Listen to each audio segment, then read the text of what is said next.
दोस्तों, मोदी जी को लेकर के एक और गंभीर आरोप सामने आया है। दावा किया जा रहा है कि एक वीडियो वायरल हो रही है जिसमें उनका चेहरा दिखाया गया है और ये कहा जा रहा है कि वो मसाज ले रहे हैं। वीडियो का एक हिस्सा सिर्फ दिखाया गया है जबकि बाकी हिस्से को लेकर आपत्तिजनक बातें कही जा रही है। साथ ही ये भी दावा किया जा रहा है कि ऐसी कई और वीडियोज सामने आ सकती हैं। आखिर ये वीडियो कौन शेयर कर रहा है? दोस्तों, आपका भरोसा ही हमारी सबसे बड़ी ताकत है। अगर आपको हमारी जानकारी और विश्लेषण भरोसेमंद लगता है तो चैनल को सब्सक्राइब करके हमारे साथ जुड़े रहें। दोस्तों, इसके पीछे क्या मकसद है?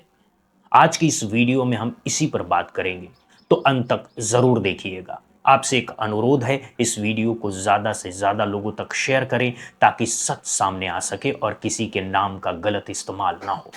दोस्तों, आपको याद होगा, मैंने पहले भी एक वीडियो में बताया था कि मधु किश्वर नाम की एक महिला ने कुछ बड़े दावे किए थे। उन्होंने कहा था कि मोदी जी से जुड़े कुछ व्यक्तिगत आरोप हैं और यह भी कहा गया था कि कुछ लोगों को बाद में पद दिए गए। ये वही शख्स हैं जिन्होंने 2014 से पहले मोदी जी का समर्थन किया था और उन्हें एक मजबूत नेता बताया था। उनका कहना था कि गुजरात से जुड़े कई आरोप गलत तरीके से फैलाए गए थे, लेकिन जब सरकार बनी तो उन्हें कोई पद नहीं मिला, ना मंत्री पद और ना ही राज्यसभा सीट। अब यहां एक बात समझनी बहुत जरूरी है। राजनीति में हर समर्थक को पद मिलना संभव नहीं होता। हर किसी को मंत्री या सांसद नहीं बनाया जा सकता। इसके बाद अब जो आरोप लगाए जा रहे हैं उनमें एक वीडियो का जिक्र है जिसमें एक महिला दिख रही है, लेकिन उसका चेहरा साफ नहीं दिखाया गया है। सिर्फ कुछ हिस्से दिखाकर यह दावा किया जा रहा है कि उसमें दिख रहे व्यक्ति नरेंद्र मोदी हैं। हालांकि इन दावों की सच्चाई क्या है यह जानना बहुत जरूरी है। बताया जा रहा है कि यह वीडियो असल में एक इंस्टाग्राम इन्फ्लुएंसर से जुड़ा हो सकता है। अब इस पूरे मामले की असली सच्चाई क्या है, कौन इसके पीछे है और क्यों इस तरह के आरोप लगाए जा रहे हैं, यही हम आगे आपको समझाएंगे। दोस्तों, बताया जा रहा है कि वो वीडियो असल में एक महिला ने अपने पति के फेस मसाज करते हुए पोस्ट किया था। उस वीडियो में उस व्यक्ति का चेहरा भी साफ दिखाई दे रहा है। हाँ, दूर से देखने पर दाढ़ी और थोड़ा बहुत स्ट्रक्चर कुछ लोगों को मिलता जुलता लग सकता है, लेकिन अगर ध्यान से देखा जाए तो चेहरा बिल्कुल अलग है। लेकिन उस वीडियो को इस तरह पेश किया गया है जैसे वो नरेंद्र मोदी ही हो। अब सवाल ये उठता है कि आखिर ऐसा क्यों किया जा रहा है? आप खुद सोचिए, क्या ये किसी की छवि खराब करने की कोशिश हो सकती है? कुछ लोगों का मानना है कि ये सब उनकी छवि को धूमिल करने के लिए किया जा रहा है। उसी समय भारत की अर्थव्यवस्था तेजी से आगे बढ़ रही थी और दुनिया की बड़ी अर्थव्यवस्थाओं में अपनी जगह मजबूत कर रही थी, लेकिन वैश्विक हालात, खास तौर पर मिडिल ईस्ट में तनाव और अमेरिका ईरान जैसे मामलों की वजह से व्यापार पर असर पड़ा है। इंपोर्ट एक्सपोर्ट प्रभावित हो रहा है, जिससे भारत के व्यापार पर भी असर देखने को मिल रहा है। ऐसे में आर्थिक आंकड़ों पर भी दबाव आता है। इसके साथ साथ देश के अंदर भी कई जगहों पर तनाव की घटनाएं सामने आई है। कुछ रिपोर्ट्स में यह भी दावा किया गया है कि कुछ ग्रुप्स के जरिए माहौल बिगाड़ने की कोशिश की गई है। हालांकि इन सभी दावों की जांच और पुष्टि जरूरी है दोस्तों। अब सवाल यह है कि यह सब एक ही समय पर क्यों हो रहा है? जब अलग अलग राज्यों में चुनाव हो रहे हैं तभी ऐसे मुद्दे क्यों सामने आते हैं? कुछ लोग इसे राजनीतिक रणनीति के तौर पर भी देखते हैं, जहां लगातार आरोपों और विवादों के जरिए माहौल बनाया जाता है। इसी दौरान राहुल गांधी से जुड़े मामलों की भी चर्चा सामने आ गई है, जिसमें कानूनी कार्रवाई की बात कही गई है। लेकिन यहां सबसे अहम बात यह है कि बिना पुख्ता सबूत के किसी पर भी आरोप लगाना या सोशल मीडिया पर किसी की छवि खराब करना यह सही तरीका नहीं है।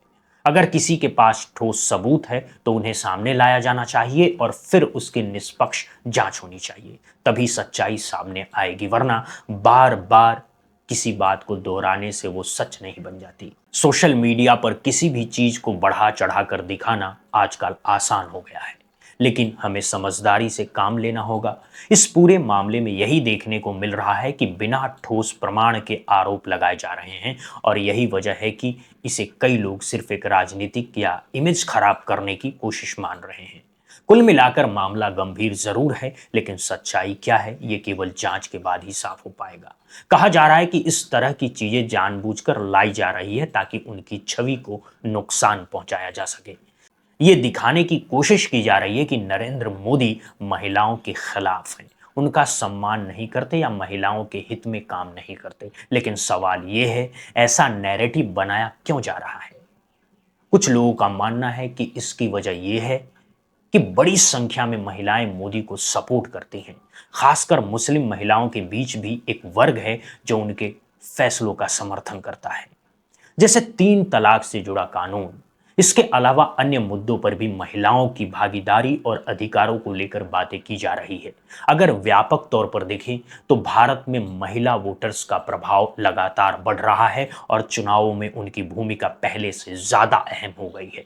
ऐसे में किसी भी राजनीतिक छवि को प्रभावित करने की कोशिश का असर सीधे वोटर्स पर पड़ सकता है। कुछ लोग इसे सत्ता की राजनीति से जोड़कर भी देखते हैं, जहां मुख्य मकसद दोबारा सत्ता हासिल करना होता है। इसी संदर्भ में राहुल गांधी और उनकी पार्टी की भी चर्चा होती रहती है, जहां रणनीतियों को लेकर लगातार बहस चलती रहती है। हाल के समय में कुछ नेताओं के बयानों को लेकर विवाद भी सामने आए हैं, जिन पर कानूनी कार्रवाई की बात हुई है। इससे यह साफ होता है कि सार्वजनिक मंच पर कही गई बातों के भी परिणाम हो सकते हैं। इस पूरे मामले में सबसे जरूरी बात यही है कि अगर किसी के पास ठोस सबूत है तो उन्हें सामने लाया जाए और निष्पक्ष जांच हो। बिना प्रमाण के आरोप लगाना या सोशल मीडिया पर किसी की छवि खराब करना लोकतांत्रिक व्यवस्था के लिए सही नहीं माना जाता है। किसी भी आरोप को साबित करने के लिए तथ्य और प्रमाण की जरूरत होती है, वरना सिर्फ आरोप लगाने से सच्चाई साबित नहीं होती है। इसीलिए जरूरी है कि हर मामले को जांच और सबूत के आधार पर ही देखा जाए। अब सवाल आपसे, क्या आप इन आरोपों को सही मानते हैं या नहीं? आपकी नजर में देश का नेतृत्व किसके हाथ में होना चाहिए? नरेंद्र मोदी, राहुल गांधी या योगी आदित्यनाथ? कमेंट में अपनी राय जरूर बताइएगा और इस वीडियो को ज्यादा से ज्यादा लोगों तक शेयर करें। फिलहाल के लिए इस खबर में इतना ही। ऐसे ही सटीक और भरोसेमंद खबरों के लिए बने रहिए हमारे साथ। जय हिंद, जय भारत दोस्तों।